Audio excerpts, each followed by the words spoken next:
Sega would internally develop and release Astal in April of 1995. This 2D action platformer had been what many had been waiting to see, affirmation that the machine was indeed a two-dimensional powerhouse. And boy was it. Its gorgeous hand-drawn characters and backgrounds created a stunning world that emphasized color and depth. Each stage was punctuated with sprite and background scaling and rotation effects that added even more awe to the presentation. Without question, Astal was an absolutely beautiful game visually and a technical showpiece for the Sega Saturn.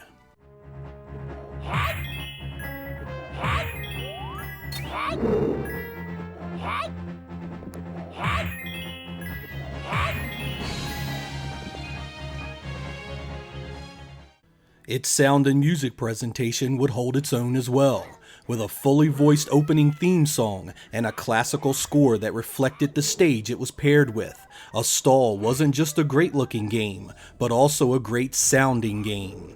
There are a number of tracks that are worth ripping and listening to on their own as well.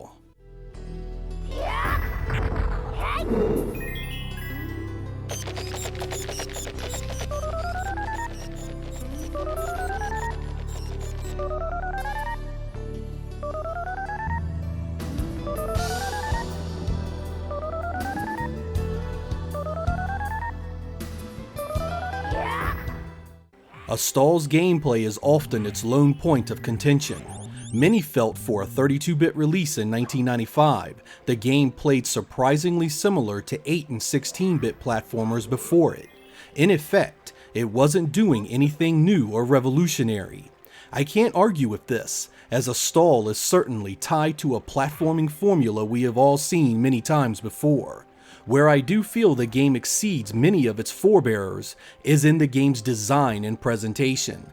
Boss battles are often unique and challenging, with stages that are themed with a cunning gameplay twist, such as riding a monster through a swamp and using attacks to get him to help you out of danger.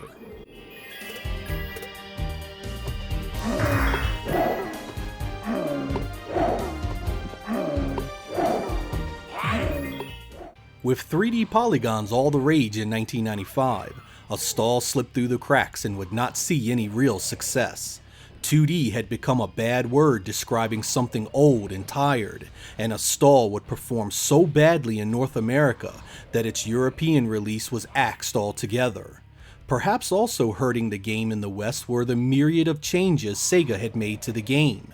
It removed the opening theme song vocals, as well as the Sega crawl that the Japanese version was known for. Sega also decided the game should be harder, touching the game up so that you could take less damage before of death, and allowing only one continue.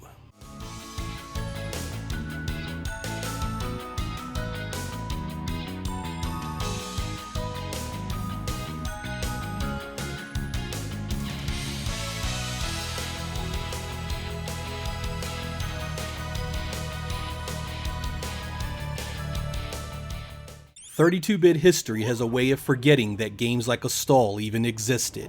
It didn't fit the polygon narrative at the time, and was on a system that failed in the vast majority of the Western market. Astal was an artistic masterpiece in regards to its visual and audio presentation, however. A blueprint for just how killer exclusive two-dimensional games could have been on the Saturn had they explored them to the fullest. Astal was the result of first-generation development, and I can only imagine what could have been with more time and experience. Looking primarily at the Japanese version of the game, I give Astal an 8 out of 10. While its gameplay is familiar, the presentation gives the game enough personality to stand strong on its own. North American Astal owners likely won't miss the changes made to that version, but should you be new to the game, I strongly recommend the Japanese release.